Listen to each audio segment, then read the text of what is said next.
వచ్చిందంటే చాలు కొత్త సినిమాలతో థియేటర్స్ అన్నీ కలకలాడుతుంటాయి. బట్ కొన్నాళ్లుగా తెలుగు సినిమా మార్కెట్ డల్ అయింది. వస్తున్న సినిమాలన్నీ బాక్స్ ఆఫీస్ ను గెలుచుకోవడంలో ఫెయిల్ అవుతున్నాయి. మరి మార్చ్ నెలను గ్రాండ్ గా స్టార్ట్ చేసేందుకు కొన్ని సినిమాలు వచ్చాయి. వీటిలో భూతద్దం భాస్కర్ నారాయణ ఒకటి. శివ కందుకూరి, రాశి సింగ్ జంటగా పురుషోత్తం రాజ్ డైరెక్ట్ చేసిన ఈ సినిమా ట్రైలర్ తో ఆకట్టుకుంది, ప్రమోషనల్ గా మెప్పించింది. మరి సినిమా ఎలా ఉంది, కంటెంట్ పరంగా ఆకట్టుకుందా లేదా అనేది చూద్దాం.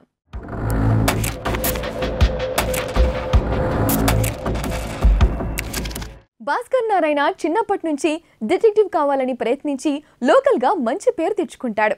కానీ అతనితో పాటు తెలుగు కన్నడ పోలీసులకు ఓ పెద్ద సవాల్ ఎదురవుతుంది. 17 ఏళ్లుగా ఒక సైకో కిల్లర్ వరుసగా మహిళలను చంపేస్తూ తలలేని వారి శవాలను 2 రాష్ట్రాల సరిహద్దుల్లోని అడవుల్లో పడేస్తుంటాడు.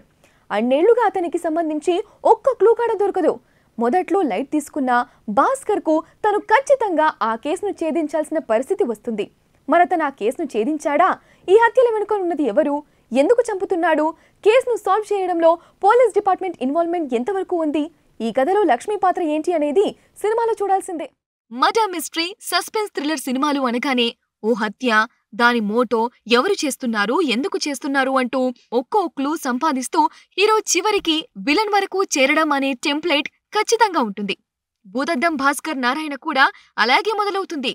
తలలేని ముండమున్న శవాలు, ఆ శవాలపై చెక్కలతో చేసిన భయం కలిగించే బొమ్మలు ఉండటం అనే సన్నివేశంతో ప్రారంభమైన ఈ సినిమా ఫస్ట్ హాఫ్ అంతా హీరో పరిచయానికి, అతని తెలివిని చూపించే కొన్ని సన్నివేశాలతో సాగుతుంది.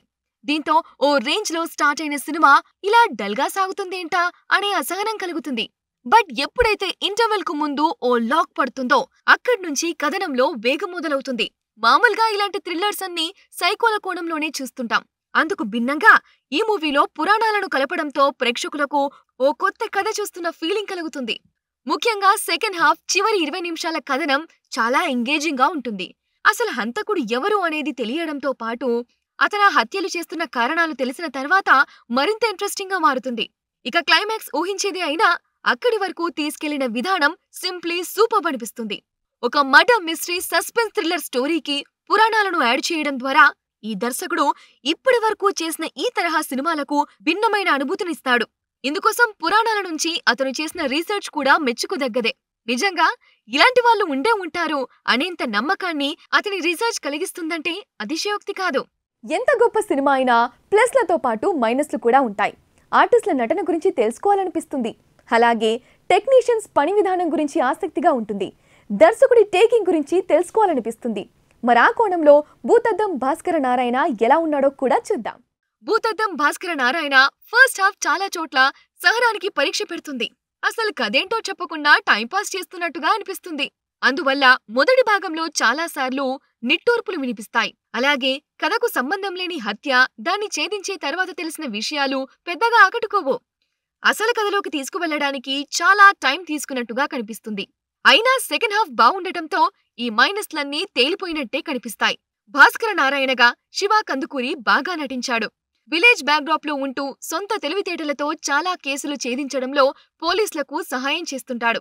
అలాంటి తనకు 17 హత్యలు చేసిన వాడిని కనిపెట్టడం అనేది పెద్ద టాస్క్. ఆ టాస్క్ ను ఛేదించడంలో నటన పరంగా మరింత మెరుగ్గా కనిపిస్తాడు శివ. లక్ష్మీగా రాశి సింగ్ లోకల్ విలేకర్ గా మెప్పిస్తుంది. ఈ ఇద్దరి పేర్లకు క్లైమాక్స్ లోని విలన్ కు ఉన్న లింక్ దర్శకుడి ఇంటెలిజెన్స్ ని తెలియజేస్తాయి. ఈ ఇద్దరిని ఇండైరెక్ట్ గా లక్ష్మీనారాయణులుగా చూపించాడు దర్శకుడు పురుషోత్తం రాజ్. ఇతర క్యారెక్టర్స్ లో శివనారాయణకు అలవాటైన పాత్ర, దేవి ప్రసాద్ కు ఓ కొత్త రోల్ దొరికింది. బాగా చేశాడు. షఫీ, వర్షిణి పాత్రలన్నీ రొటీన్. టెక్నికల్ గా సినిమాటోగ్రఫీ బావుంది. నేపథ్య సంగీతం ఆకట్టుకుంది. ఒకటే పాట ఉండటం కొంత రిలీఫ్ గా ఉంది. ఎడిటింగ్ పరంగా ఫస్ట్ హాఫ్ లో చాలా కట్ చేయొచ్చనిపిస్తుంది. డైలాగ్ సింపుల్ గా ఉన్నాయి. ఇతర టెక్నికల్ అంశాలన్నీ మెప్పిస్తాయి. దర్శకుడిగా పురుషోత్తం రాజ్ ఓ కొత్త నేపథ్య మర్డర్ మిస్టరీ కథను ప్రభావవంతంగా చూపించడంలో సక్సెస్ అయ్యాడనే చెప్పాడు. ఈ తరహా కథల్లో కొత్తదనం ఉంటేనే ఆకట్టుకుంటాయి. ఈ విషయంలో పురుషోత్తం రాజ్ కృషిని మెప్పించాల్సిందే.